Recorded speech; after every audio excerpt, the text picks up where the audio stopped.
What's going on, guys? Your boy HQ420 here. Welcome y'all back. Another episode of Beyond the Cube.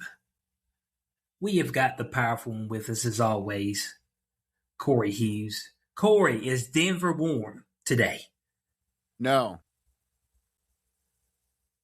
Oh, you ain't in like the 60 degrees? It's 50 right now, and it's been fucking cold and rainy and snowy, and we got snow a week ago, and it's been cold. But that's the story of our life here in Colorado. We got cold like 9 months of the year, and we just learned to deal with it. You see this glorious hoodie I'm wearing? I get to wear this like 9 months of the year. Okay. The only thing I worry about wearing these hoodies and sweatpants all the time is I wonder if I'm not getting enough sunlight. Do I look pale to you? You definitely look white. Let's just say that. I'm white as fuck, ain't I? I'm like from fucking Norway or some shit, dude. Like, yeah, I'm almost transparent. I call your archetype vampiric white. Okay, run from the sun. Well, there's some niggas out there who's paler than me, dude. There's white pale motherfuckers who are like, there's got to be at least 2 or 3 shades whiter than me. That is for real. Okay.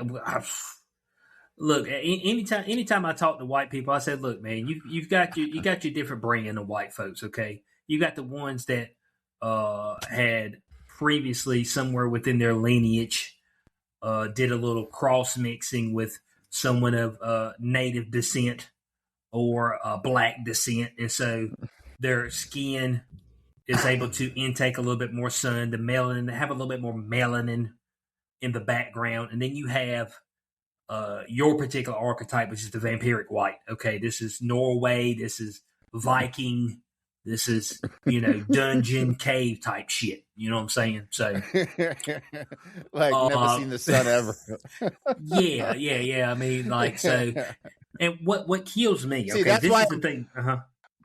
You go ahead. Go ahead. No, you go ahead. Okay, no, this I'll is go the after thing you. that kills me. Yeah, this is the thing that kills me. Okay, is that there's some white people that know their archetype, and yet they'll go and stay out in the sun all day and get like sun poisoning. I'm like, but you know what your archetype is. You do not tan. Okay. Your forefathers didn't strike any niggas back in the day. No, there was no black booty hit. Okay. So I'll get burned as fuck, and then like 3 days later I'm back to fucking vampire status. It like fucking super red, and then it just pale out. It just goes. Yeah, that's what I'm saying. Like, it doesn't stick. Like, it has no way to stick. So, like, you shouldn't be out there, but like in small doses. All right, right. That's it. This is why I have such a fucking problem with Star Trek, man. There shouldn't be any black Vulcans. Okay, when you fucking go to Vulcan, that bitch is like a cloudy day all the time. Okay, like dark cloudy day, 24/7. All right, there shouldn't be black Vulcans, but yet somehow there are black Vulcans. Doesn't make any fucking sense to me. So, well, I mean, we got some shenanigans going on there. Let's just say that. Okay, shenanigans. Same thing with Romulus. There shouldn't be any. Well, no, there are no black Romulans. That's a good thing. So, because they're the same thing. They live in the fucking shadows all day. There's no black Romulans. Okay. Correct. All right. Well, I mean, so there we go. No black Romulans. And we're also a little devoid of black Jews as well. Sammy Davis Jr. oh, he's the last one. He's like the last of the Mohicans, right? He might have been the only one, man. Man, I'm just trying. Man, I know I played this before. Oh, you got something? I know I played this before. Yeah. I gotta play this because it's fucking hilarious. It's when, let me see if I can find the right one. Fucking.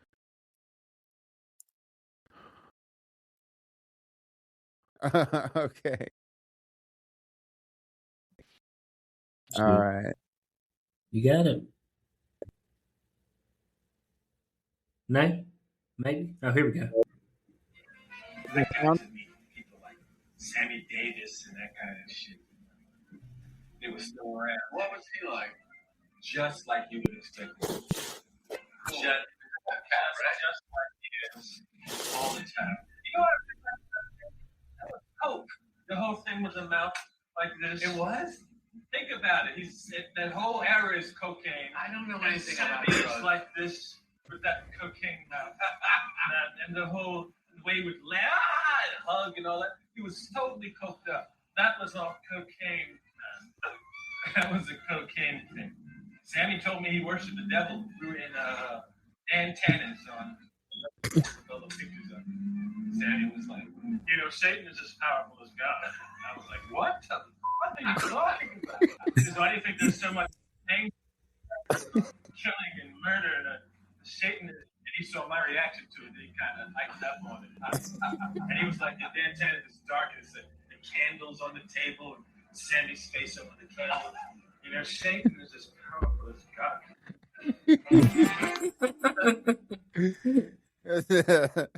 Oh, so Eddie that's Murphy. The funniest shit, man. Because Eddie Murphy's OG. Sammy Davis was hanging out with motherfucking Aleister Crowley and shit. Okay, there you go. And the other motherfucker. With the crew. He was with the crew. He was hanging with the legit Satan worshippers, dude. And he was a Jew. Because he was a black Jew. And I'm telling you, man, these motherfucking Jews, bro, that's the next thing that's going to come out. I'm telling you, they took the mask off with murdering kids and all that shit. The next thing to come out is that they worship Lucifer.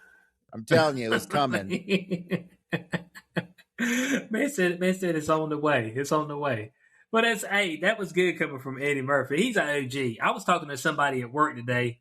I was talking about action comedies, and they were actually testing a car, and they were testing the catalytic converter to see if it was messed up, and they had items stuffed into the tailpipe. I said, "Oh, banana in the tailpipe." He was like, "What are you talking about?" I was like, "Beverly Hills Cops." I was like, "Action comedy." He was like, "I don't know what that is." I said, "Dude, stop what you're doing this weekend and watch the Beverly Hills Cops." You want to talk? I mean, action comedy is what I grew up on. Bro. My favorite. I've been laughed at before. My favorite motherfucking action comedy of all time. Last Action Hero with Arnold Schwarzenegger. I know you told us that. You said that is your jam. It is my jam. It is so good. I can watch it 100 times. It is fucking great. And for the audience who's probably only like fucking 15 years old, we got some old niggas with us. Old niggas, stand up. Say something in the chat. That's some advanced age folks with us. Here, we gonna play the trailer. Because why not? Because that's what we do. Yeah, because we got time. Currently. Last Action Hero. You got it? Yeah. Negotiations with the madman known as the Ripper have totally broken down, and there is no word on the hostages.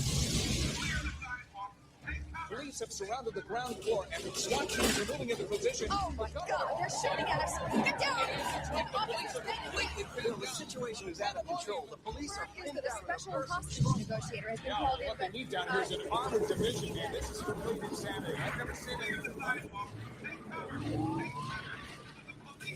Right now, there's a truck directly in the line of fire coming. This may be the hostage negotiator police we're talking about. It's Slater! You may remember Detective Slater from an earlier story. He is notorious in police circles for his unusual tactics and... Don't even think it, Slater! You hear me? Nonetheless, Slater is known throughout the city as someone who gets the job done. Now you go in there, and it's your badge!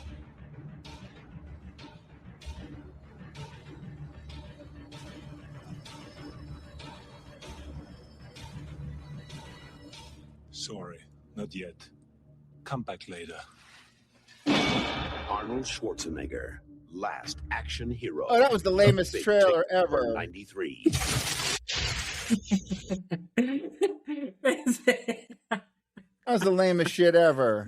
There's got to be a better one than that. That's we got Israel Adams in the chat, 57. He said he's here. Stand up. Old niggas in the chat. Okay. You know what I'm saying? I found the real trailer. Here we go with the real trailer. Man, it looked real enough to me.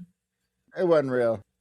Columbia not real? Pictures is proud to present the screen's greatest action hero, Jack Slater. Don't even focus, Slater. You hear me? This is the Lieutenant Governor. Here's what the governor gets here, call me. And Danny Madigan is his biggest fan. Jack Slater 4. But tonight, a magic ticket It's a passport to another world. will get Danny closer to the action than anyone ever dreamed. Holy cow! I'm in the movie! Who the hell are you? Don't show me.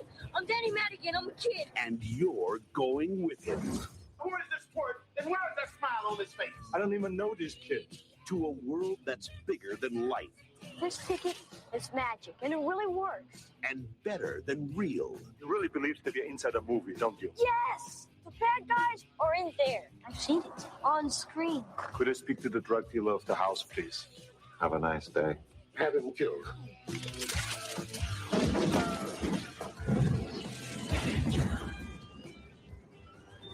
Arnold Schwarzenegger is Jack Slater. This hero stuff has its limits.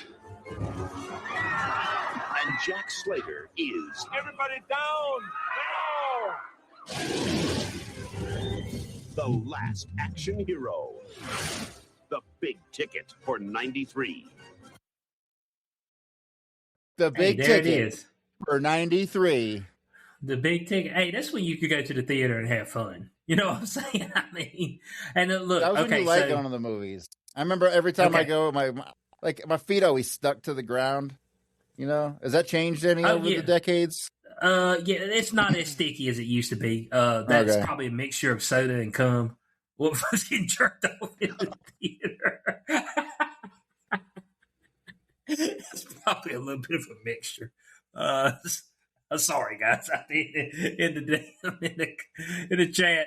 But nah, look, I mean, action comedy. It's what I grew up on. Okay, we talking about Beverly Hills Cops. All right, we talking about Arnold Schwarzenegger, Last Action Hero. We're talking about Rush Hour. We're talking about Money Talks with Charlie Sheen. You know what I'm saying? I mean, that's what we talking about. We talking about Lethal Weapon. We talking about Bad Boys. I mean, these movies right here are classics. All right, these are classics. And Yes, you know, I like the Lethal Weapon. Lethal Weapon was good. Yeah, so I mean, all these movies. Let's see, what we got. Israel said last movie I saw in a theater was Really Bites. I don't know that one. Reality Bites. Oh, Reality Bites. Reality Bites. Reality Bites. My God, when did that come out? Watch Oh, God, Reality like Bites. 1994? Yeah, 1994. 94. Oh shit! Yeah. It's been a minute, cuz I mean, damn, son, been damn 30 years, 32 years. The last thing I saw in the movies was that new Superman. I went to the movies to see that new Superman. Yeah. Well, they got the Supergirl coming out, okay, and then they got Clayface. So she's weird, man. Like half the time I look at her, she looks fucking hot and doable, and half the time she looks old and ugly. It's like the weirdest. No, she's doable. She's doable. Well, she's definitely worry about doable, that. but I mean, the face looks a little mangled sometimes, but sometimes it looks really good. And I'm that's like, okay. How you get the duality in like a single face like that, man? You see that this just ebbs and flows within our testosterone. Okay, when it's kicked up a little bit higher, you know what I'm saying? Like, yeah, and then when it's like, you know, maybe you recently popped one off or something like that, and you're like, you know what I'm saying? What they call it, post-nut clarity. I mean, it could be something like that, all right? Something similar to that. So, but I mean, like she ain't a bad-looking gal, okay? I made a short right here recently where Amy Schumer was up there. I think it was on the Call Her Daddy podcast, and she said that, you know, back during her heyday, she had men coming over and eating her out and then leaving, not getting nothing else. She said she had an athlete come over 3 times and, you know, just eat her out. And then she kicked him out. I was like, Right. I don't believe you. You know what I'm saying? Unless he was a male prostitute, ain't no dude coming over there just eating no box and then going to the house. No. And you know how many women complain about men not eating box, and you manage to find men who only want to eat it and don't want nothing else? Please. All right. I mean, He says she's full it of shit. sounds ridiculous. I ain't saying she's lying. I'm just saying I don't believe her. All right. Gotcha. I mean, that's it. I ain't gonna sit here and call you a liar, Amy. I'm just saying I don't believe you. I mean, I need this. I would need to see the receipts. I need video footage. Okay, timestamps. I need something like that. All right, to corroborate this story. That's called Call Her Daddy. I just call it hotels. That's all it is. HO and that's TALES. All right, hotels. This one, she just gets women up there and they just talk about all the debauchery they've been through. What was she had Nikki Glazer up there? Nikki was up there talking about, yeah, you know, whenever I'm having sex, I try not to orgasm because I don't like losing control. I'm like, so hold on, you out here sabotaging my stroke game? Damn, girl.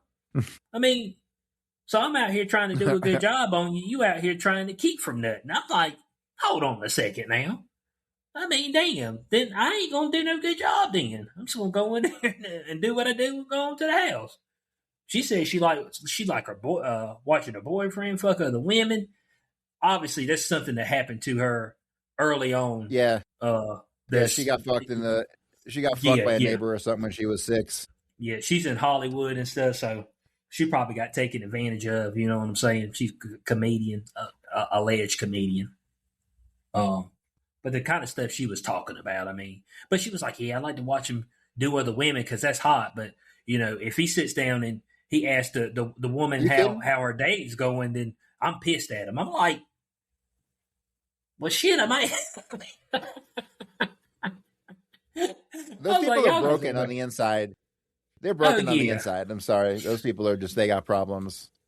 Yeah, I'm just like, okay, the cuck stuff. And if that's what they're into, if that's what they're into, that's what they're into. But don't pretend that this is like the love of your life or nothing like that. Okay, like, yo, maybe if I meet some cheap trailer park fucking whore, I can fuck her and let my friend fuck her too and not care. But I mean, that's about the extent of it. You know what I mean? Like, I ain't gonna fucking nobody's fucking my girlfriend. And women are not like that. Women don't share shit. Women don't like each other. Okay, so they ain't sharing nothing with each other. Yeah, they ain't really looking to share. I ain't gonna lie to you. Some of them could be forced to because of the particular guy they're with, and they understand that when he leaves and go on business trips, that he might, you know, engage in some activities. But if you don't bring the activities back home, there's no children, there's no STDs. They kind of just don't say nothing. Okay, but they understand what the deal is. Now there are those women. Okay. But the women who want to sit there and actively watch you do another woman, I'm like, yeah, something wrong with you. And y'all supposed to be together? Yeah. Yeah, you're off a little bit. Okay, that's just all there is to it. Chris in the chat said they got a drive-in theater in, what's that, Ocala? O-C-A? Ocala. L-A? Yeah. Ocala, Florida, for less than $20. Like you can catch 2 movies. Ocala's like spot? We're dead center in the middle of Florida. Yeah, I know about Ocala. Okay. So.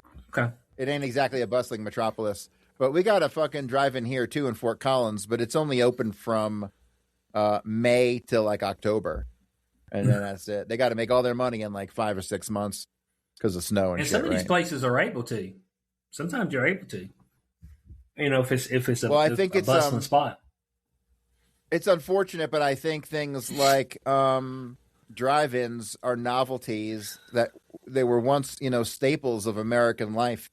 And they're fading, and I have a real hard time with a lot of the Americana I see disappearing for this new generic globalist fucking lifestyle we live now.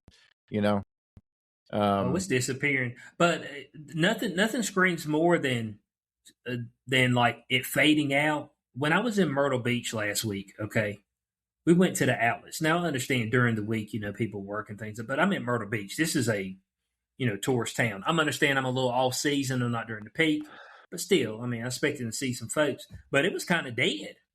I mean, I'm at an outlet on a Friday, okay? At an outlet on a Friday, and but there's like nobody there. I'm like, now it's one of two things, okay? Well, actually, it's just one thing. Niggas is broke, okay? That's just all there is to it. So it's just like, even they can't even go to the outlet and spend no money. We need to have a new American national anthem, and that's what it should be called. Niggas are broke. That's what it is. Okay, I'm going to work on that. Land of the free and home of the niggas that are broke. Look, that's what it is, all right? That's just all there is to it, bud. I mean, we in dire straits. Now, guys, for our main topic tonight, I should have said this earlier, but Trump's trying to get you out of being broke with the TrumpIRA. So that's what we're going to be talking about for our main topic tonight. The new TrumpIRA that's going to be IRA that's going to be coming our way. 2027, allegedly. Okay, they're supposed to get you out the mud. And the federal government is going to help you get out the mud too, allegedly. Even though here, Corey, in North Carolina, they're having a teacher strike. Come tomorrow, people, a lot of the parents and everything found out that there won't going to be no teachers there on Friday. They're striking. Huh? They said they don't get. They said they won't increase in pay. Well, actually, right now, I don't. The state of North Carolina, they just frozen their budget. They said we don't know what to do. I'm like, well, fucking leave, dude, and get some money. I mean, if you don't understand what to do, I can help you out. I mean, like, let me see your books, okay? We can cut the bullshit, and then we can get some niggas paid that need to be paid, and that'd be it. Yeah, you got these fucking guys in the chat talking about Sarasota. Man, I fucking lived in Sarasota for 30 fucking years. 30 fucking years I lived in that goddamn town. I'll probably end up living there again at some point. I got cousins there and shit. Oh, hold on. When he says to escape the overgrowth, is he talking about He's talking about Sarasota? Uh-huh. Yeah, which to me is fucking laughable because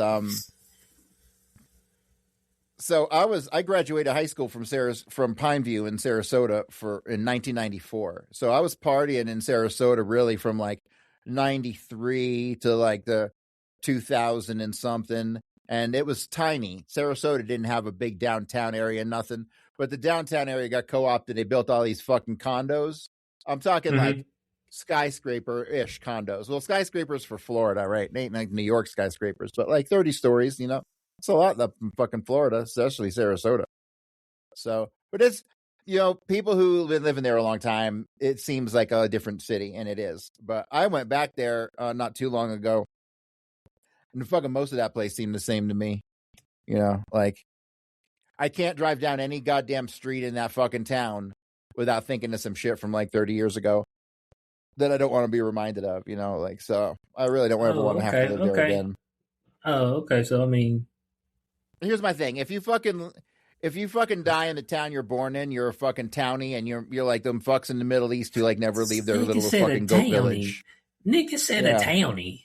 I mean, don't be a townie. Don't be born and die in the same town. I'm sorry. You're a fucking, you might as well be a fucking Afghan goat farmer. Like, fuck off.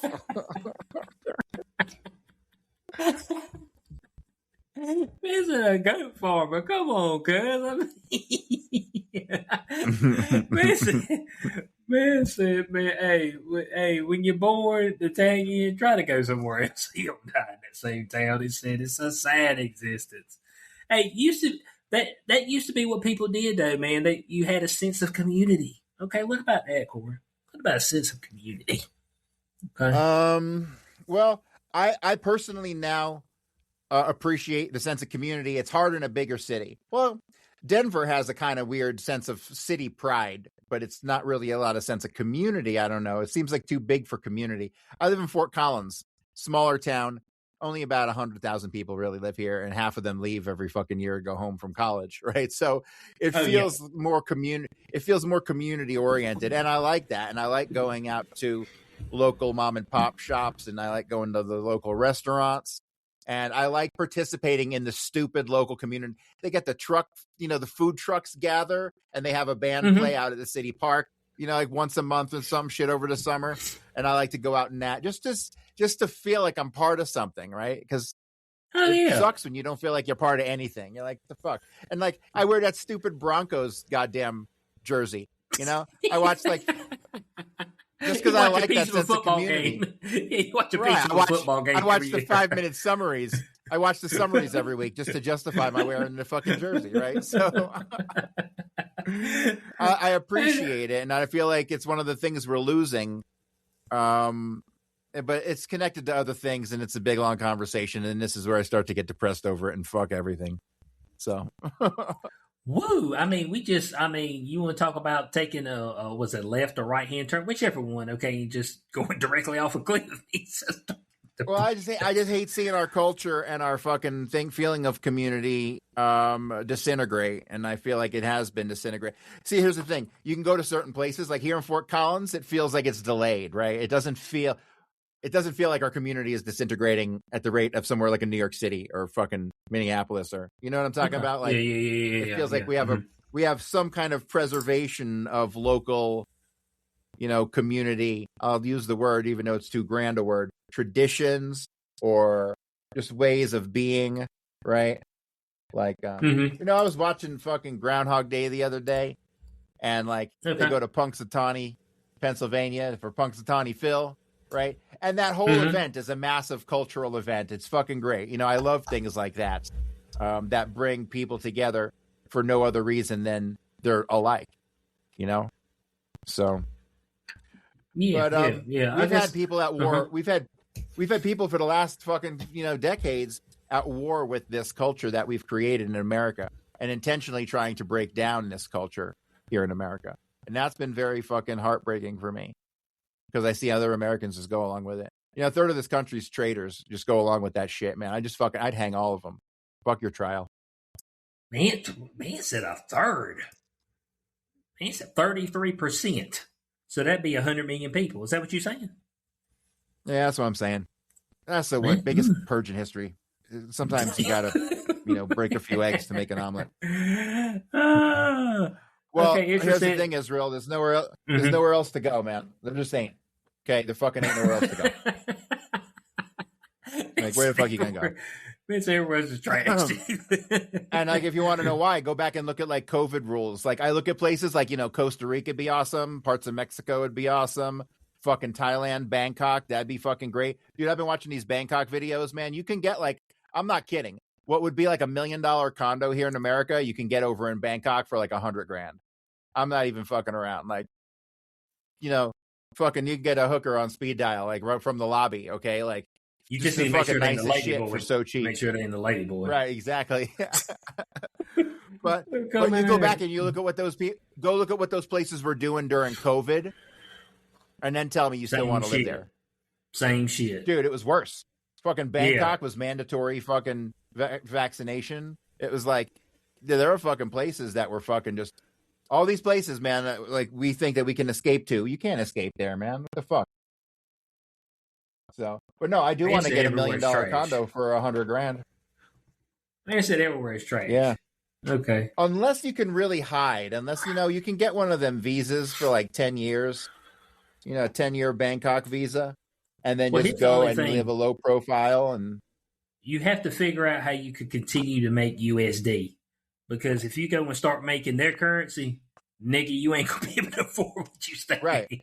No, but here's the thing: like, what if someone like me who has established income, my systems are all in place. It funnels down to me getting a check a couple times a month, and so I don't need to have a check. I could fucking Zelle the stuff, but we use checks for just for documentation purposes, so there's no fucking around, right? So every time money goes out, there's a check written. We don't do none of that Zelle or none of that shit. But I could do Zelle if I really wanted to, which means that none of the shit could go to fucking none of the shit has to, it's all there. And the money just goes right to me. What's the difference between me being here or me being in Thailand? I mean, that money, I'd be swiping my American Express, which would take care of the fucking money conversion automatically. And then I pay my bills like normal. So it would be like I'm not even fucking here. You know what I mean? Like, I would think that would work, right? Yeah, it would technically work. I wouldn't have to set up any kind of I wouldn't have to set up any new banking or nothing like that. Everything would just kind of work as under my current flow. So, I think You know, it'd be hard for me because I go to a brick and mortar establishment. You know, so. Well, I got one of them here. My bank. I've been with my bank on and off for like over 10 years. I had them the first time I moved to Colorado, and But you got a situationship? Is that what you're telling me? A situationship with your bank? They got some good you said features, on man, and so off. I dig them. You said on and off, though. You On and off, act like this is some old So- girl that you. Oh yeah, we fucking sometimes. Sometimes we don't like each other. I'm like, But they just got bought up by PNC Bank. They got scooped up by Hey, PNC Bank. that's And my PNC Bank. Oh, really? Okay, so PNC Bank, so the most corrupt bank in the history of mankind was called Riggs Bank, otherwise known as the Bank of the Presidents. Every president since Grover Cleveland had an account there. And so when the Saudis decided to wire money to the 9/11 hijackers, what did they do? They used the fucking, at that point, I'm sure it had been co-opted by the CIA, but they used Riggs Bank to wire the money to the 9/11 hijackers, which eventually led to Riggs Bank's undoing and ultimately forced sale and breaking up of the bank. Okay. PNC Bank bought the remnants of Riggs Bank and absorbed all those accounts and all that shit. And so now my bank is absorbed by the most corrupt fucking bank in the history of mankind. I'm not overly thrilled with that. So, what are you talking about, so PNC? my bank, yes. So PNC my bank corrupt. right now is, yes, they're all corrupt, but PNC bought Riggs, so they're super corrupt. So the bottom line is my bank right now is awesome because they got like a special overdraft thing where like I get like basically a credit card built into my account so I can spend up to over $500 every month and pay it back like a credit card. And so that has saved me a couple times, actually more than I can count. And so I love that feature and I don't want to lose it. Do you have that feature at PNC Bank? Corey, I'm gonna be honest with you. I have no clue. Oh my God, how did a man not know his money? No, I know what money I got in there, but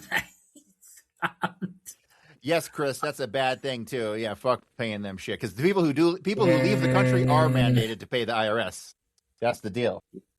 yeah, And they keep track of those motherfuckers. If you're out of the country, I'm sure the IRS keeps track of you.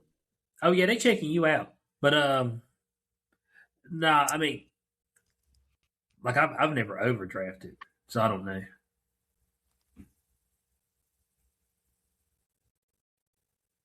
Like I don't. Man, when I was making damn $800 a month, I won't overdraft. Back in 2010. Sometimes the money just don't make it to the end of the month. But I'm afraid I'm going to lose that with PNC, man. Because if PNC don't have that shit, I don't think so. I think they better. I think they have overdraft. They better let me shit. keep it. I want special treatment. In fact, I want to increase in my limit. Look, man, PNC, I don't know.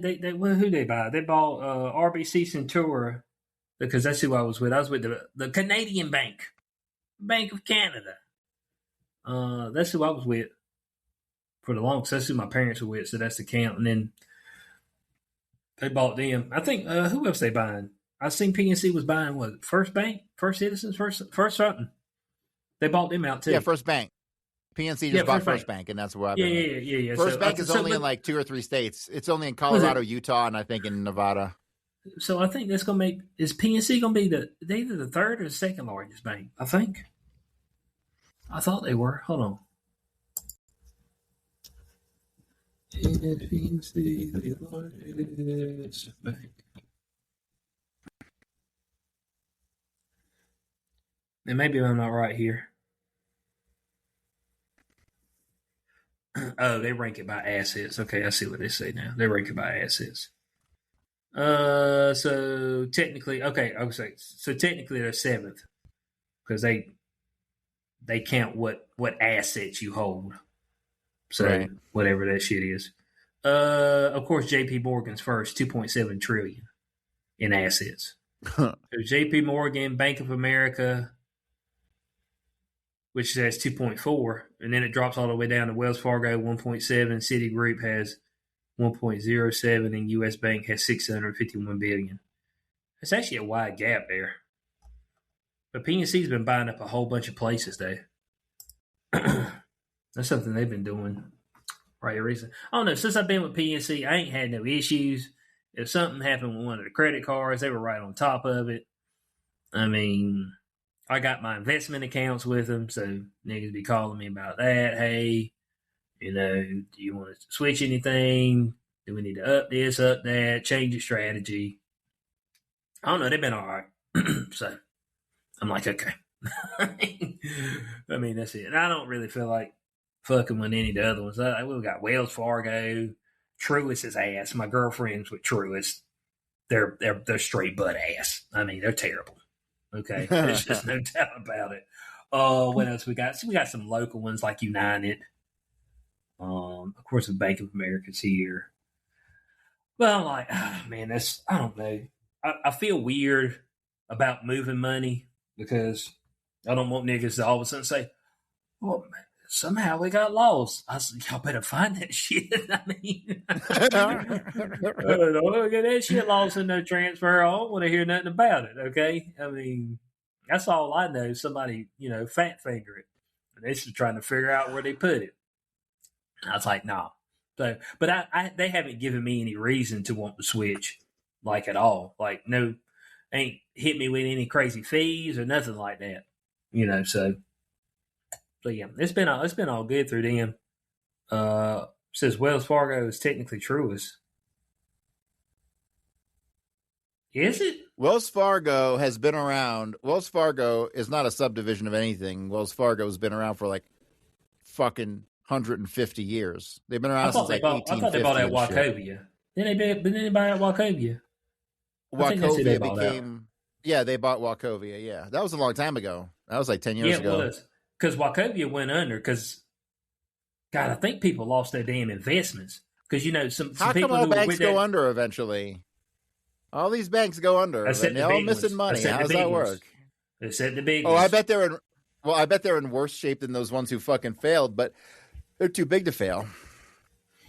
Oh yeah. Well, who was asking for the handout? Oh, Spirit Airlines. Spirit Airlines was asking for the handout, $500 million bailout. They said, "Man, bail us out." So you see what I'm saying? Like when folks talk about capitalism, I'm like. They're like, oh, capitalism ruined everything. I'm like, well, United States is not a capitalist nation because we don't let folks fail. Like we bail companies out. Like, we don't allow certain companies to fail. So it's not capitalist at all. This is all it is to it. So that poses an interesting question. If capitalism unfettered always fails, what does that say about the overall system? You got to have some kind of limitations on it. You got to have some kind of roadblocks. You got to have something to keep it in parameters, I'd say. Yeah, because true capitalism would call for Spirit Airlines to close, file for bankruptcy. They would have to liquidate their assets or be ate up by another larger company that were able to take on their assets. That's what capitalism dictates. It doesn't dictate you going to the government and ask for $500 million. I think just by basic fundamental capitalist strategy, it ultimately, no matter how you cut it, capitalism unfettered leads to a one government, one corporation, like straight out of RoboCop. A monopoly. Is that what you're telling me? Of everything. You'll get your food, your toilet paper, buy your cars, and your everything, your clothes from one company. One company, and they would be the government. One company. I'm not joking around. It would be the one.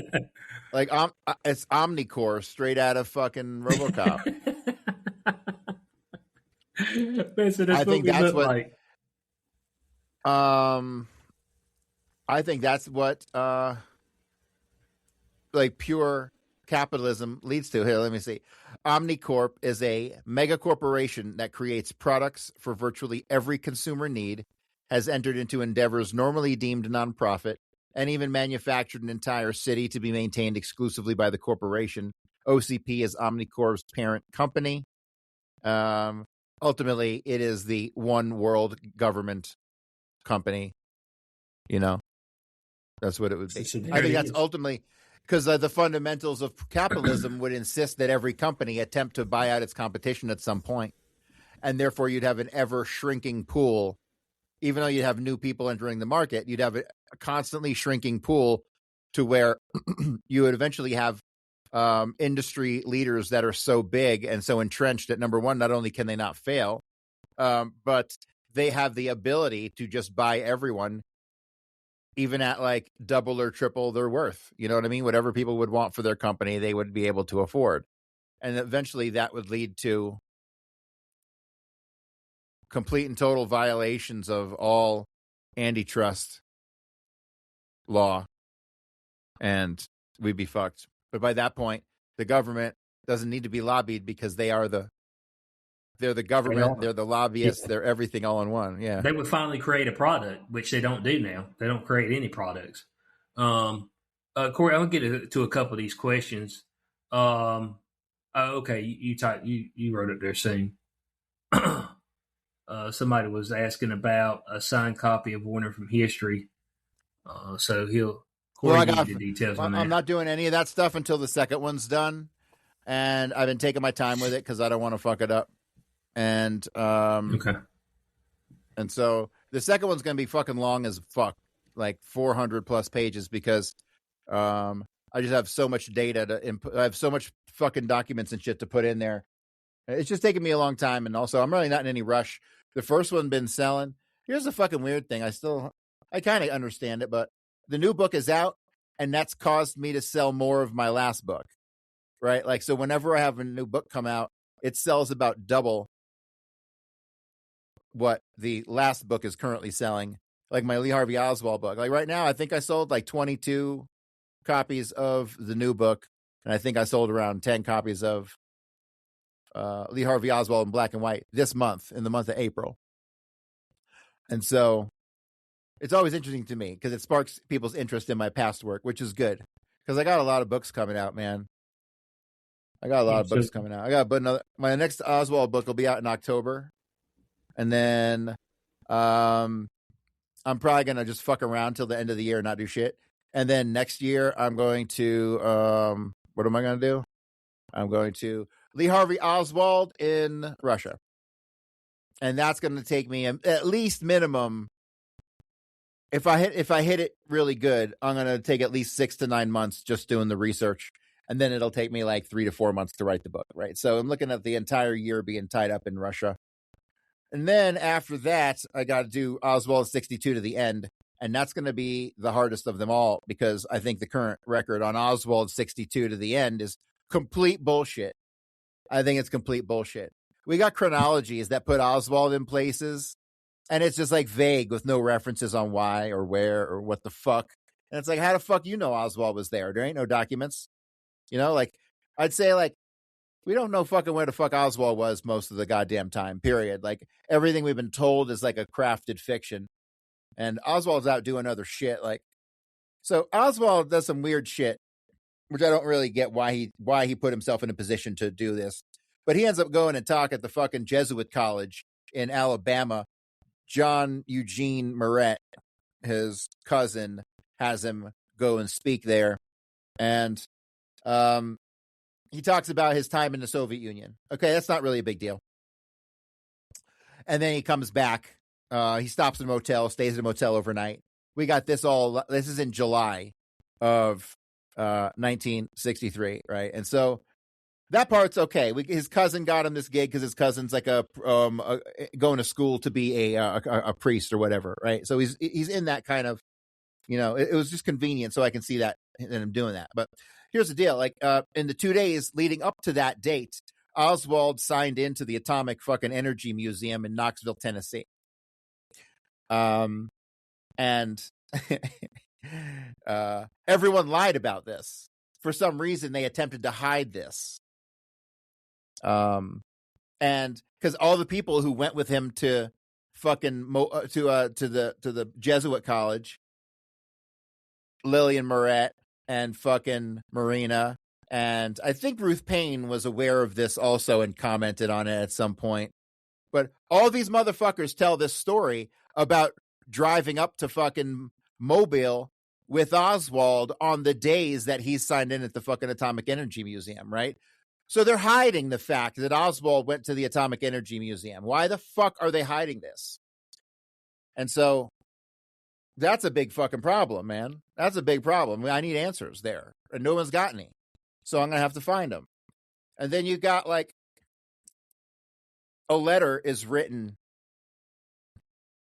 by a guy who knew Oswald named D.A. Wolf. Okay? D.A. Wolf.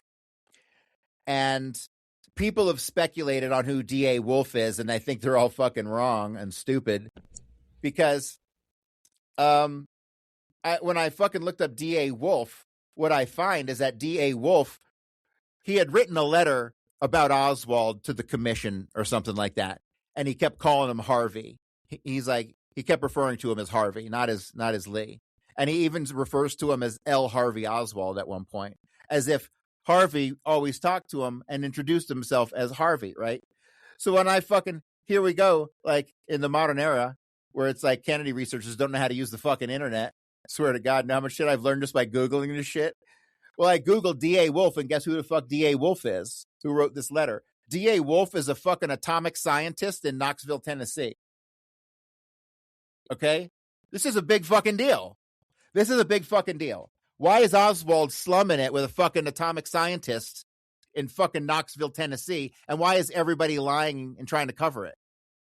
Why? It's probably happenstance, man. Happenstance. He's a spook, okay? Because he's a spook. And they were just trying to keep him busy.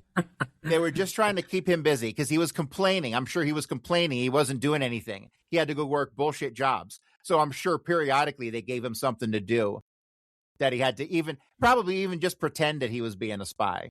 You know, because for that year and a half, they didn't really have him doing a lot of shit. Unless he did a lot of shit that we don't know about. Right? And so this is all what's going to have to be researched in my fucking, June 62 to the End book, my Lee Harvey Oswald in Black and White Volume 4. Hell, that might even have to get its own fucking book or book series, because that bitch is going to take me a goddamn minute, because I'm going to have to debunk all the stupid shit that all the dumb fucks have come up with over the years and then they couldn't figure out. And I'm going to have to fucking write the whole new theory of the crime, or at least as far as Oswald goes. And I'll tell you what it's going to be. That motherfucker was nowhere, period. He's adult. He's such adult. Like, that guy was just adult, okay? Derp, right? Sitting at home watching TV or some fucking thing. And yeah, it's real. There have been a bunch of Oswalds. It's complicated. Yes, yeah. And Corey will reveal all, okay? I mean, we're like the masked magician. He's going to reveal all. I know Israel had said earlier, if we noticed the building plans for Trump's Ball remake, or to spec for Solomon's Temple, the third temple. I'm not sure about that. You know about that, Corey? Okay, so no, I haven't heard that. I wouldn't doubt it. I'd freak out if that was the fucking case, and dude, fuck these Jews, okay? So here's the bottom line, though. That motherfucker knocked the shit down. He needs to build something. Let him build something. The fucking Jesus. He knocked shit down, okay? At least let him fix it and put back what he fucking... They're like, nope, you can't rebuild. You can't build anything. Motherfucker, he already broke it. You know what I'm saying?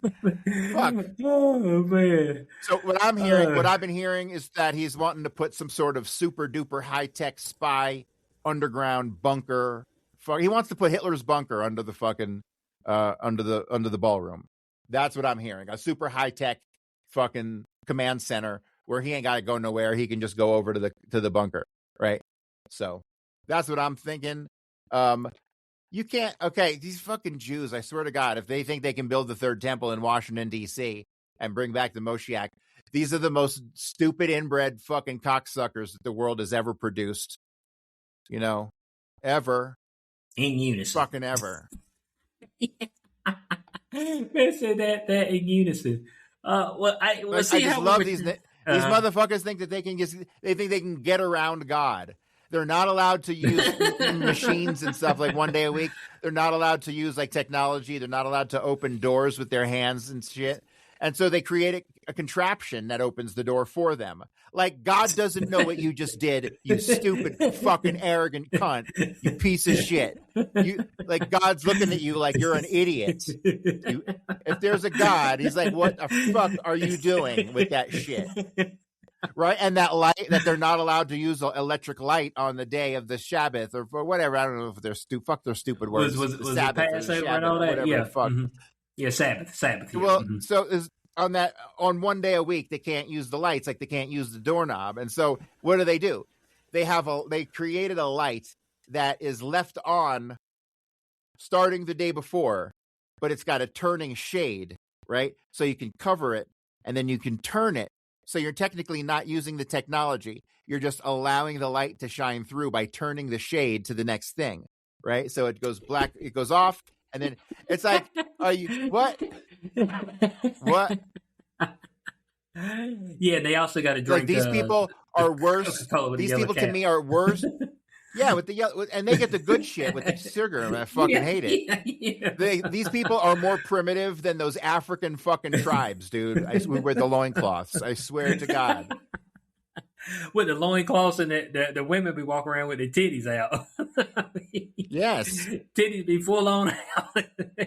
Oh, hey, how you doing? I'm like, man, you ain't got no clothes on. Oh, this is how we walk around. Oh, shit. Okay.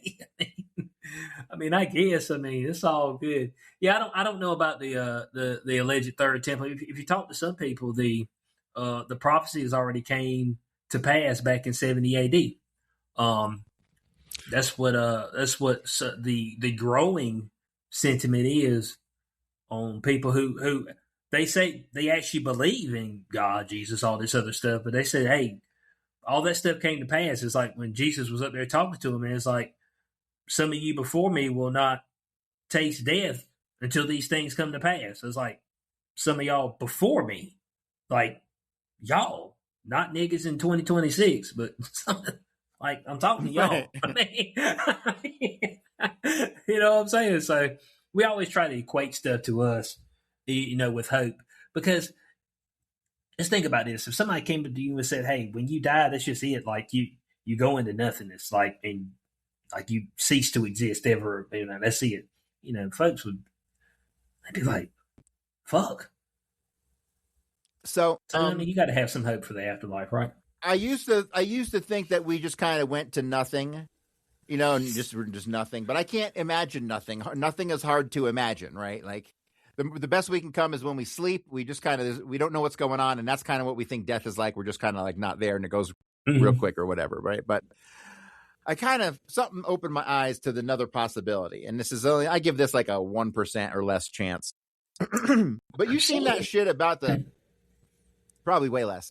You seen that shit about those guys who took the DMT and they shined the laser at the wall and they could see the fucking the like code that was in the fucking laser? Did you hear about this shit? Mm-hmm. Okay. So we got to start at the beginning here. When you smoke your DMT is naturally produced by your body. And some people think that when you die, heavy amounts of DMT are created to help you, not freak out when you die, right? Mm-hmm. Like to kind of ease your journey. So when you do DMT, you can smoke it. Actually, that's all. I think the only way you can do it, or you can eat it like ayahuasca.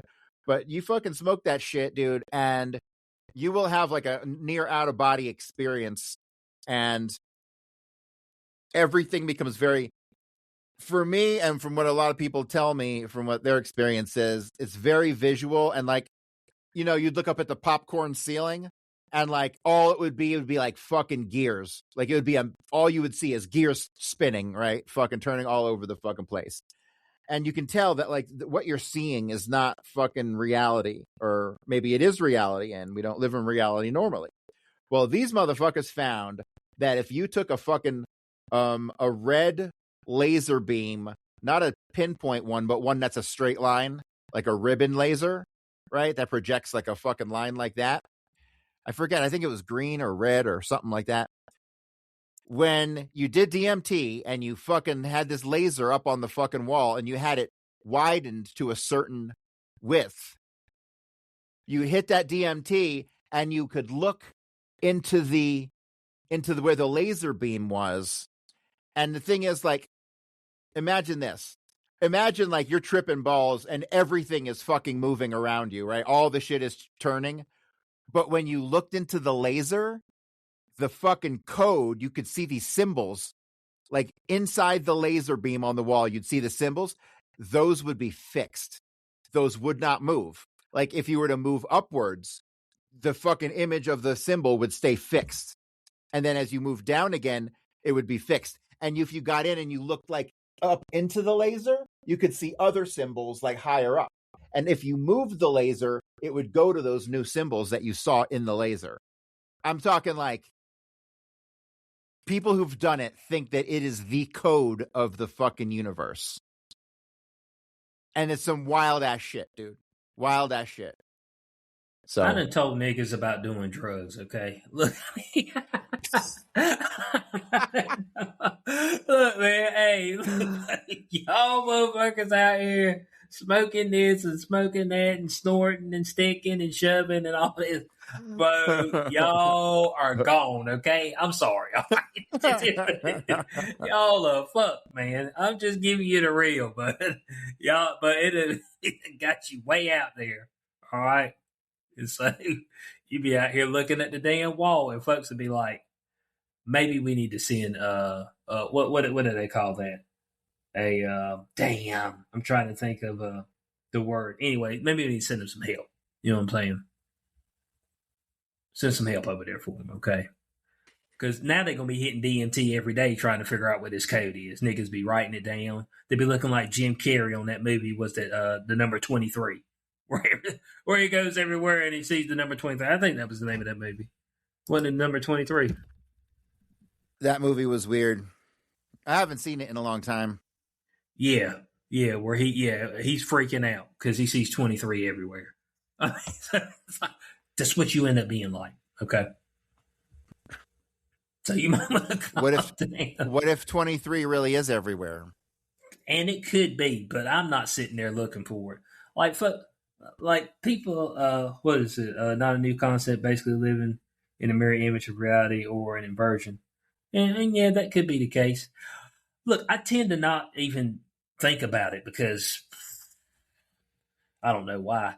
I mean, I'm like, whether it's a simulation or whether I'm trapped here or I don't give a fuck, man. Well, here's the thing. Here's the thing. If it's a simulation, couldn't some of us be here on a flat Earth and others of us be here on a round Earth at the same time?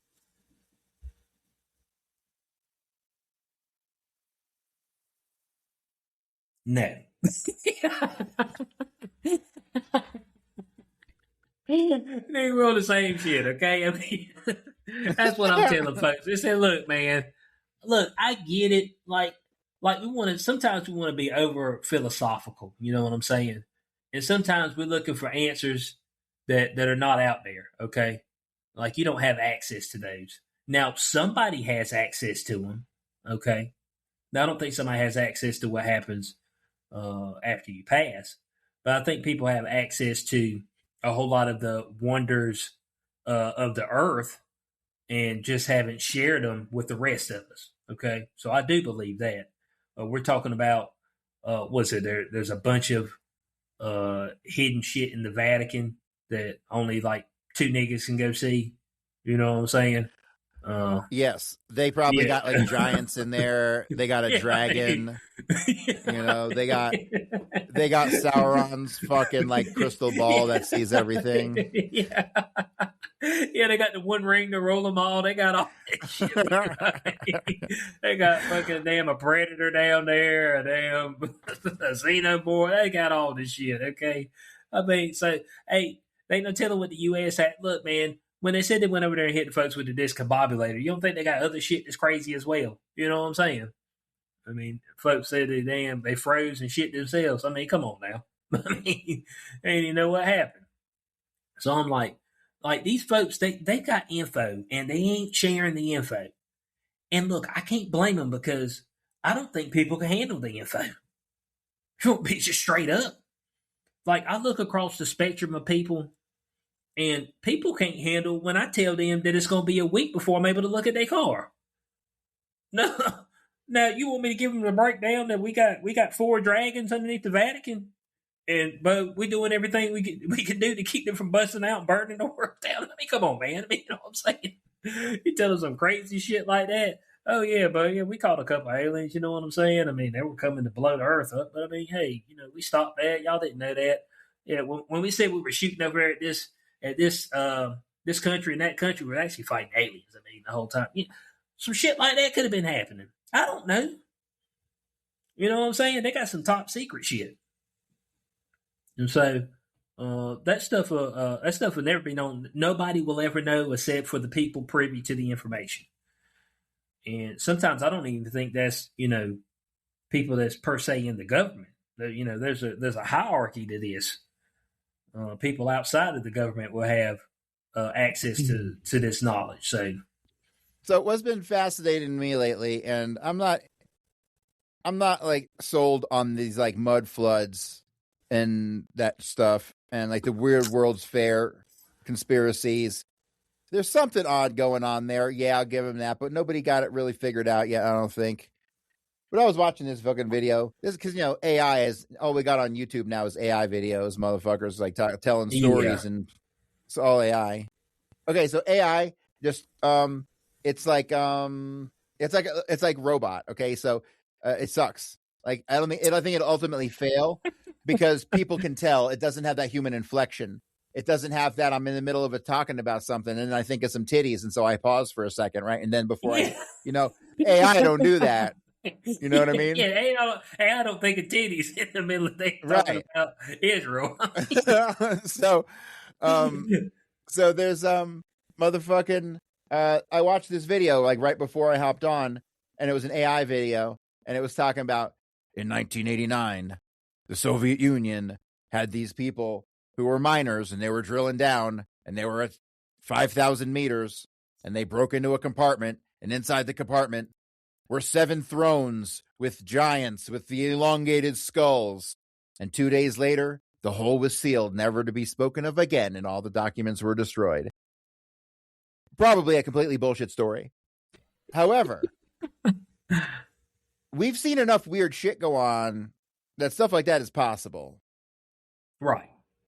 Could it be possible that like there was some freaky other species here before us that evolved? That's a possibility. And then I think it's a possibility. That's a possibility. I don't want to rule anything out, okay? Like at all. Like I don't want to rule nothing out. Because I don't know. Like at all. Like I'm just 95% of what we know is what we're told. That's it. To dig deeper to find the truth, find the truth, you would need capital, and you also probably need some bodyguards. So it went off your ass. You know what I'm saying? You need higher mercenaries. This old archaeology shit, I'm pretty fascinated with. I'm pretty fascinated with some of this archaeological stuff. Oh yeah, the archaeological digs and things like that. They finding these old ruins of temples. They're like, well, how was this built? When stuff like that, it's always interesting. These motherfuckers, it sounds stupid at first when you hear it, but like they got these motherfucking vases out of like fucking Egyptian tombs and shit that we cannot make today. They're perfect. Like the symmetry is like it was fucking printed by. It was like it was made by a computer. It was like they're 100% motherfucking like 3D perfect. Printed. Like they're 3D printed. Right.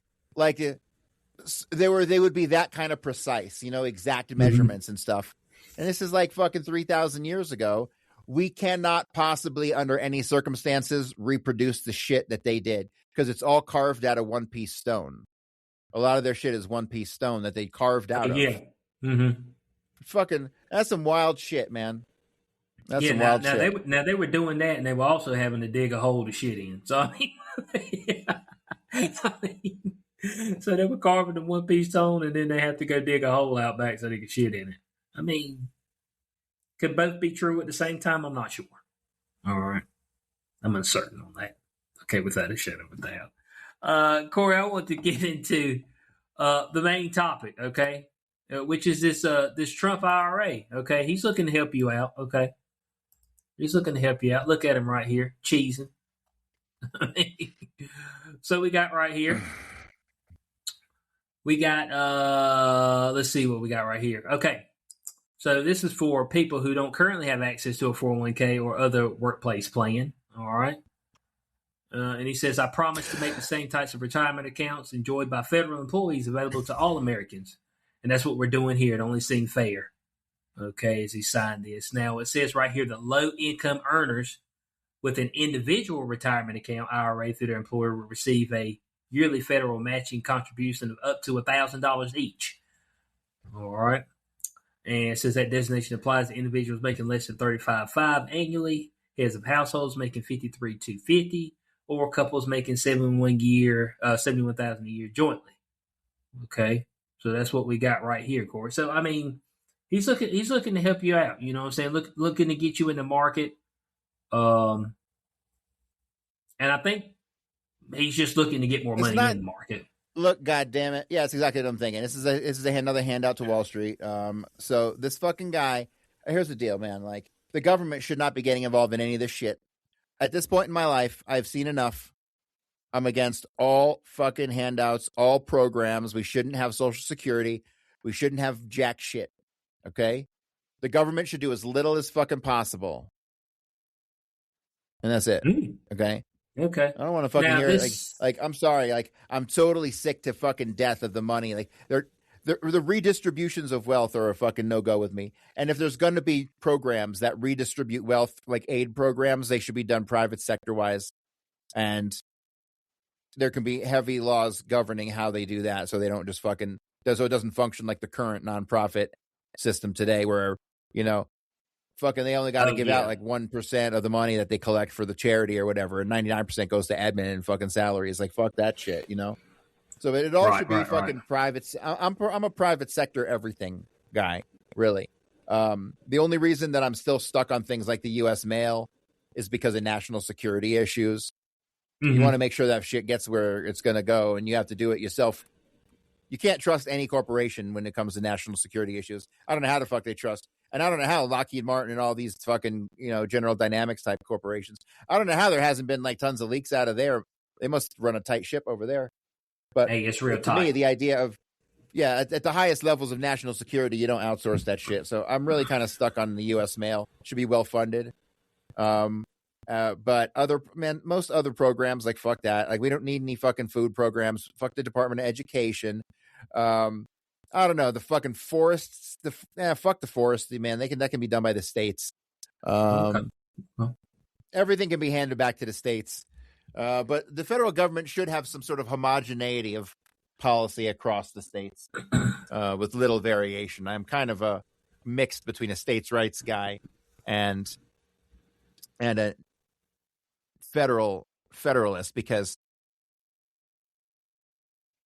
if the states are not really identical, it disenfranchises some people in one way, shape, or form. So how does that happen? Like, the abortion debate is kind of interesting to me. Like, if states don't want to have abortion, I can get that. That's fine. I can totally see that. Pass a law, sure. But guess what, motherfuckers? You can just go hop to the next state, right? And fucking no one's going to do shit about it. And so that, I think, is okay to a degree. But at the same time, it's weird. It just feels weird. The whole thing feels weird. The lack of homogeneity across the country feels weird. You know, you can go to jail for smoking weed in some states and not in others. That feels weird. You know what I mean? That's, wasn't they lifting the weed federally? It's up in. I thought I seen that. It's doing. It is happening. It's in limbo. Nobody knows what the fuck's going on with it. It's one of those things where it's probably just going to sit how it is forever. But the states, I mean, they should be able to, like, there should be, like, you have a federal constitution, and all states should have to abide by that constitution.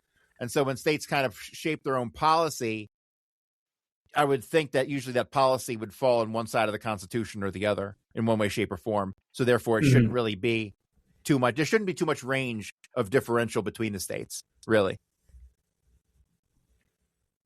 Okay. Well, so let's see what we got up here.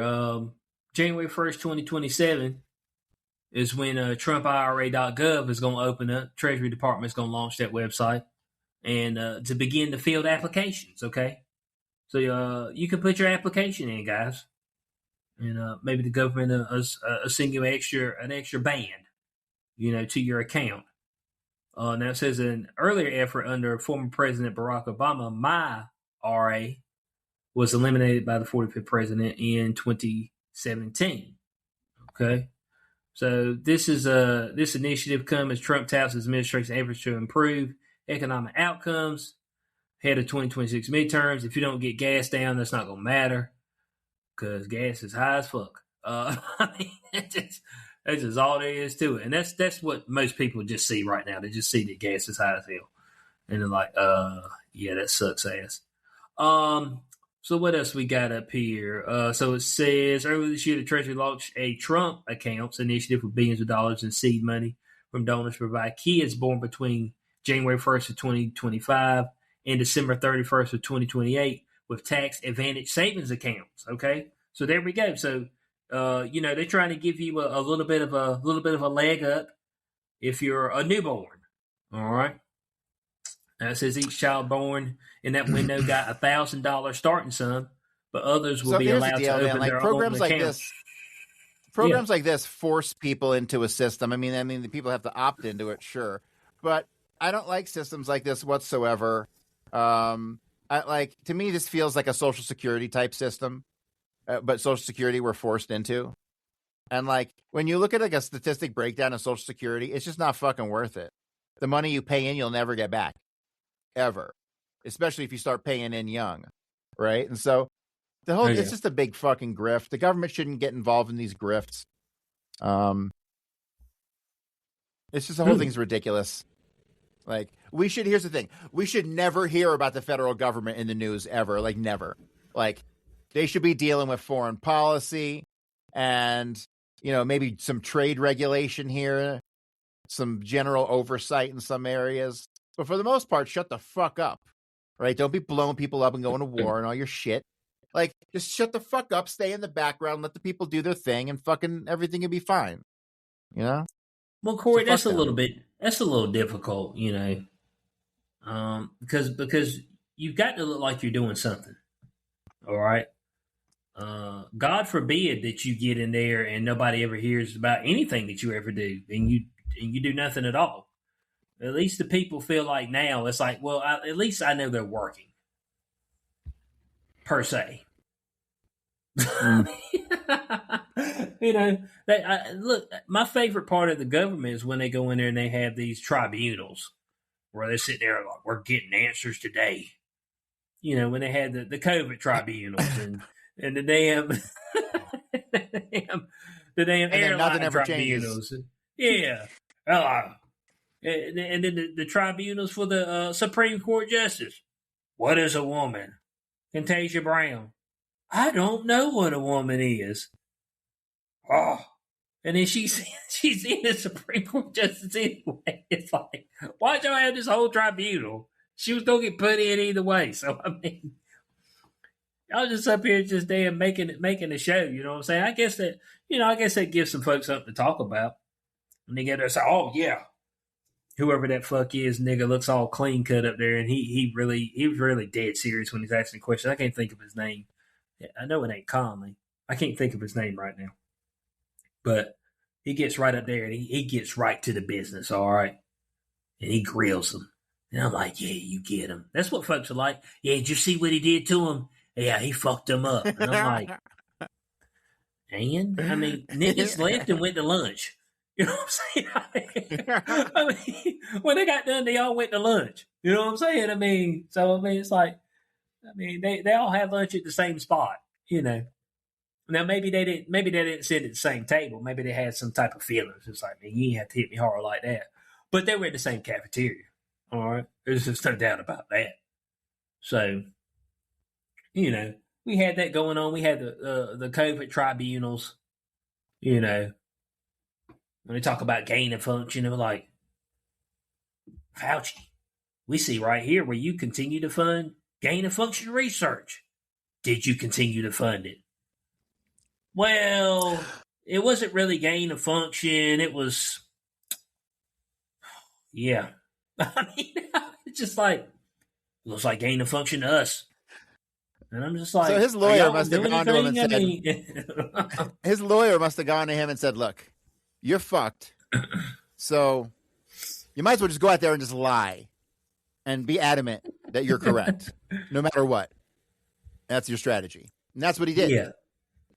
Yeah, we had that, and we had, oh, golly, man, 2020, 2021, when they get up there and they have their press briefings about what we got going on. It's like, oh, well, the death counter is now over 1 million. There's 1 million dead people from the disease that shall not be named. CNN, they had their death counter up there, counting down or counting up the deaths. It's like, look, people are dying. I was like, but I don't see them, though. Like, I feel like I would see My favorite part is when you go and you check the different, like, the people who died who had COVID in their system and like what other comorbidities they had. There was like thousands of them that had comorbidities of like broken bones and shit like that. Like, what? What the fuck? This nigga got hit by a car, but yet you're saying he died from COVID? Like, what? Which is what I said about George Floyd. They said that he tested positive for the disease that should not be named. I said that should have been a COVID death.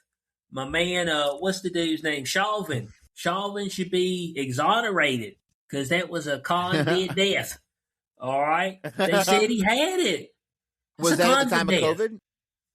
Yeah. Oh, my God. Yeah, I think it was 2020. If we could find out if he's on the fucking COVID list somewhere, the COVID death list, he might be. Yeah. Just by chance. He should be exonerated. They tested him. They tested his dead body, and they said he had it. I was like, well, that's COVID death then, right? Well, not this one. Oh. Well, the rest of them did. Man came in there and got stabbed 4 times in the belly and bled out. And said, well, let me go and test him, see if he had that disease. Why y'all testing folks with diseases that should not be named that got their throat slit? That's what I'm trying to figure out. I mean, what we got going on there? And look, that right there, forever, like you talked about, Corey, with the assassination of JFK, forever changing America. That the disease that should not be named forever changed the world.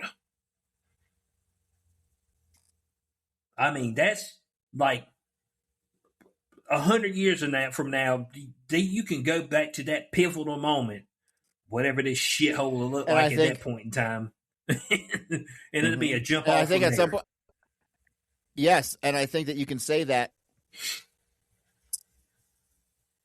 there is a certain age cutoff. I don't know what this age is, but there's a certain age cutoff that everybody younger than that age got fucked for life by COVID. Like it fucked their mentality forever.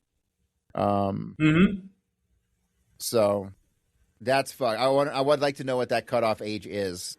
15. I think it's probably a teenage years. I think older teenagers and maybe 20 somethings. 15 to 22. Here's why I say that. If you were a freshman and went into college your freshman year, and the disease that should not be named was around, Bo, you lost years. Especially what's happening on the back end. No jobs, AI. I mean, Bo, you got hit with full D. That's all I know. Can't afford a house. And I got niggas up there, Ramsey's like, oh yeah, man, just go buy a house. It's not that big a deal, just pay it down. And if you make an extra payment, I said, bro, I mean, when the house is $400,000 and you need 20% down, bro, McDonald's and Burger King ain't gonna get you that 20% down. You know what I'm saying? You know how much money you need to be making to afford a $400,000 house? You need to be fucking killing it. I mean, you don't need to be making $65,000. Ain't gonna cut it. You're gonna need to be making $200K. That's what your household's gonna need to look like. And God forbid if you have any kids, you're going to need 250 to 300K. How many gigs are out there laying around where you can make $300,000 a year? There ain't that many gigs.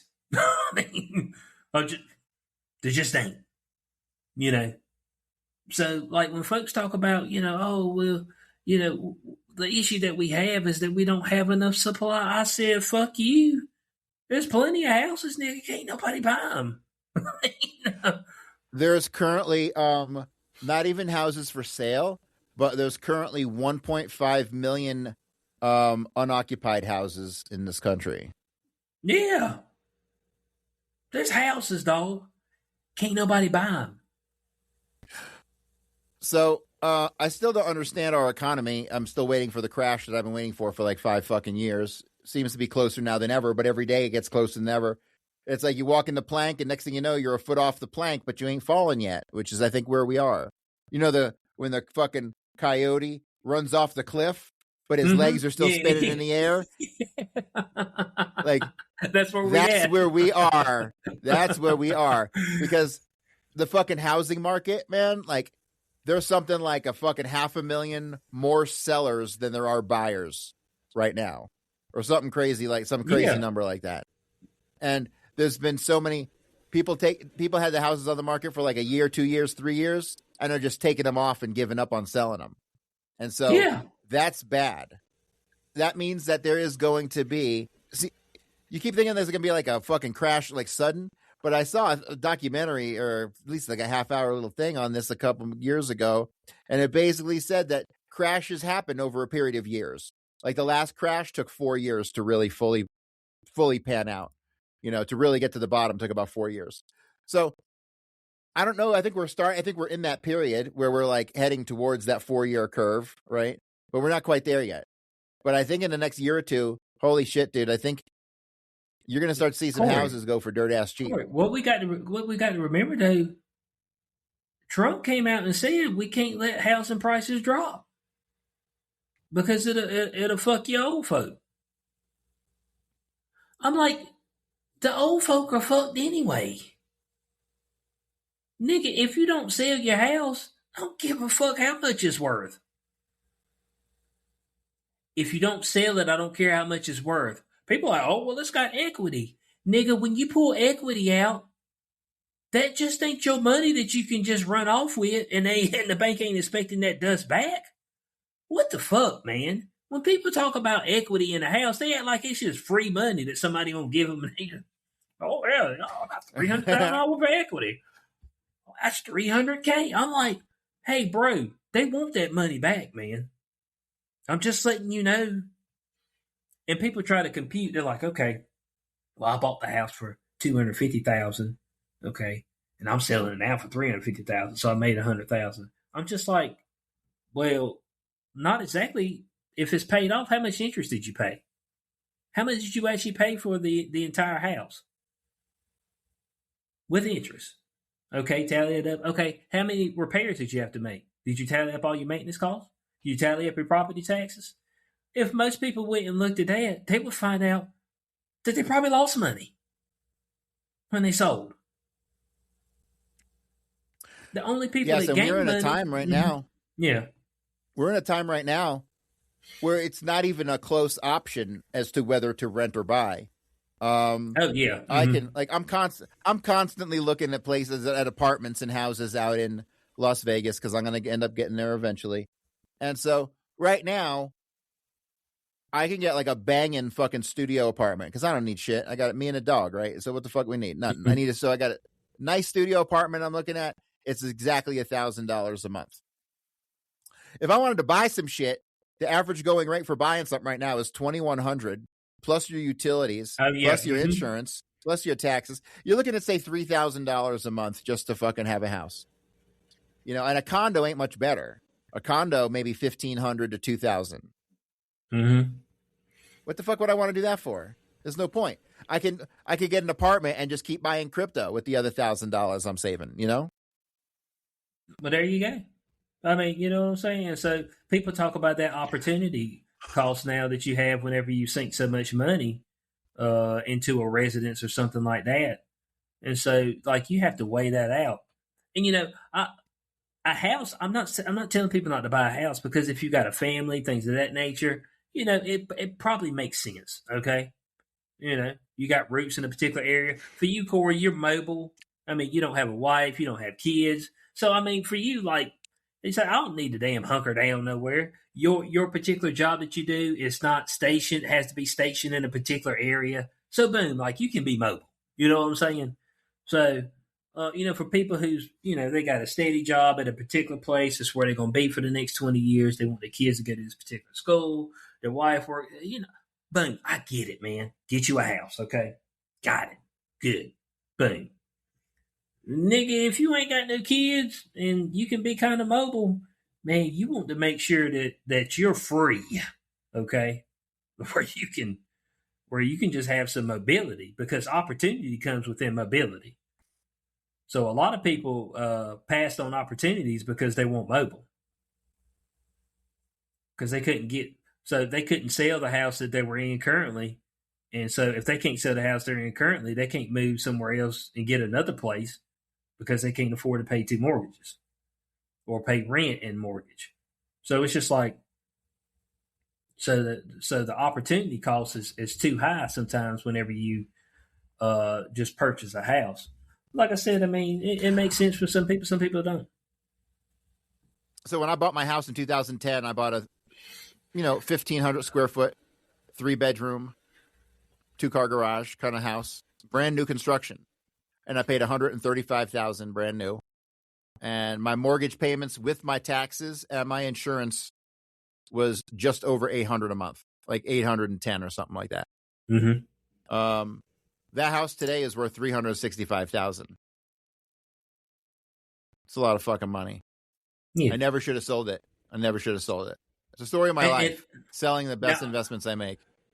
Well, it's all good. I mean, look, man, hindsight is 20/20.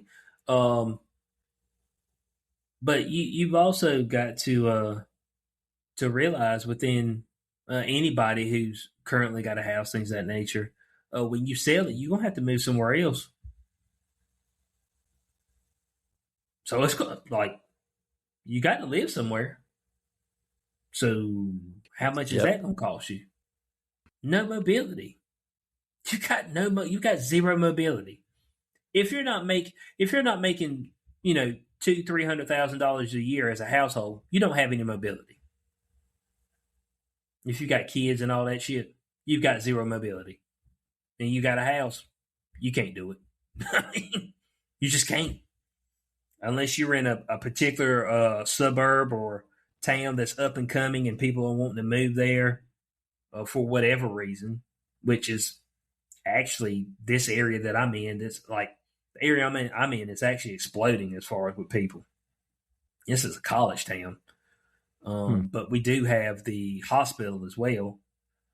So we get traveling nurses, things like that. So we just got a lot of people coming in, capital from all over the place. So unless you're in one of those particular type of towns, then that's where it becomes difficult if you need to get off a piece of property. So you got to look in the area and see what the going rates are, and also where the people in the area are making enough money to buy your shit. What's crazy, Corey, is that where I'm at, but they're building $1 million houses. It's a place called a lot The of people there with Farm. $1 million. Bo, they put up like 12 of these places out there. It's probably about 7 miles from where I'm at. When I go to Yoda's, I pass by it. You're in Greenville? Greenville. Yeah, they call the place The Farm. That's the name of it.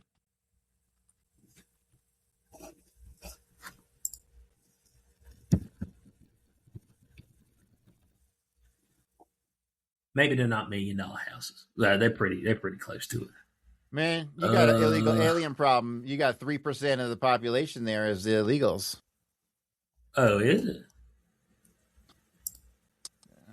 Citizenship's only at 97.2%.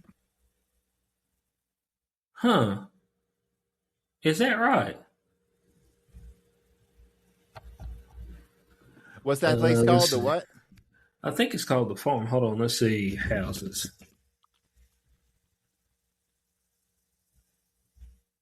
That's the name of the subdivision, but I can't find the.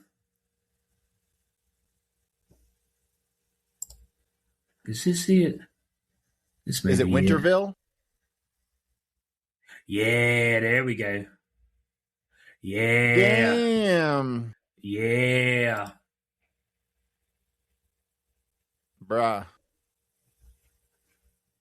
And there's niggas moving in. Bruh. And all these are specially built. Bruh.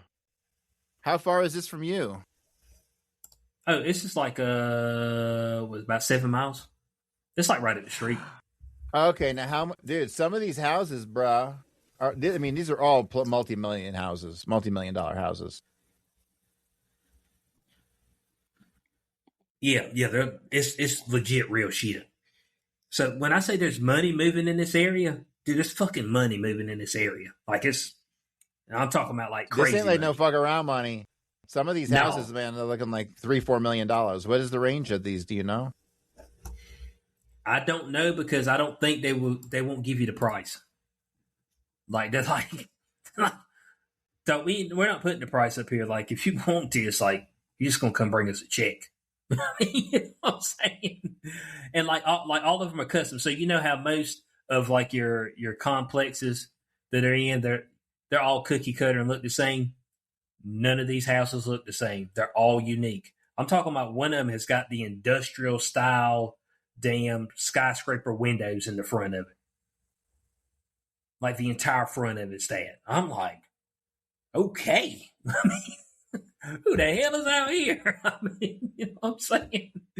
And so it's wild, bud. So I mean, so this area has some money flowing through it. It's I think they said that over the last 20 years, like I think they said Gringle's grown by either 100 or 200,000 people, I believe. So like this area is like popping for whatever reason. And it's probably because it's a close hub between Raleigh, Wilmington. So we're kind of like right there in the middle of the mix and the Outer Banks. So we're like in the middle. So you can kind of converge and you got, hour and a half to 2 hours each way that you go. So I think that makes a big difference as well. Because when you go over to like the Raleigh area, when you go and buy a house, but you're going to buy a 1,200 square foot house, and it's going to be $500K. All right. I mean, it's just all there is to it. So some people would rather commute, or if they do work from home and things of that nature, they move out here. So we got that aspect, and we ran over. Look, guys, we appreciate everybody for being with us on this episode of Beyond the Cube. Corey gave the breakdown on all his books. Okay, so go on and get them. Look, if you're looking at the signed copy, as he said earlier, he's going to be able to do that for you. He's just waiting for the volume 2 to come out, which we're looking forward to within the next few weeks. That's what we're expecting. Or are we still expecting that, Corey? Yeah. Okay, so within the next few weeks. So once that comes out, they can contact you directly, correct, Corey?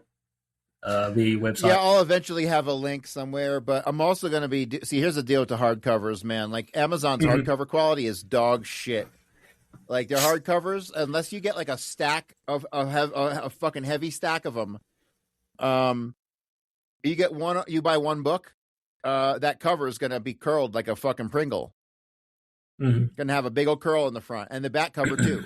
And I ain't selling no book that looks like dog shit. So what I'm going to do is I'm going to end up getting these books done through one of the other book publishers, and I'm going to get probably a full color hardcover version. And the full color hardcover version is going to be expensive because, like, when I priced it, the printing costs were between $20 and $40 per book for the full color dealing.